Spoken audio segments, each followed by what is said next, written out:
کچھ موسم، کچھ لمحے، کچھ رشتے، کچھ لفظ اور کچھ آوازیں دکھ دیتی ہیں، لیکن اس کا مطلب یہ نہیں کہ ہم اپنی زندگی کے چراغ گل کر لیں یا دکھوں کی چادر اوڑھ کر زمین میں دفن ہو جائیں۔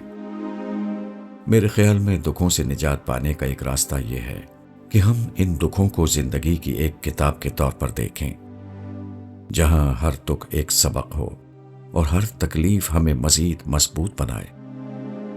دکھ میں مبتلا افراد خود کو مثبت اور تعمیری کاموں میں مشغول رکھیں، اپنی توانائیاں کسی مقصد کے حصول میں لگائیں، اور یاد رکھیں کہ دکھ وقتی اور عارضی ہوتے ہیں، لیکن ہماری ہمت اور عزم ہمیشہ کے لیے ہیں، جو ہمیں روشنی کی طرف لے جا سکتے ہیں۔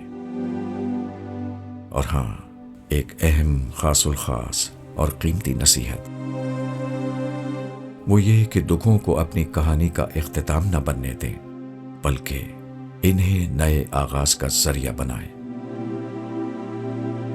تحریر خواجہ مظہر صدیقی۔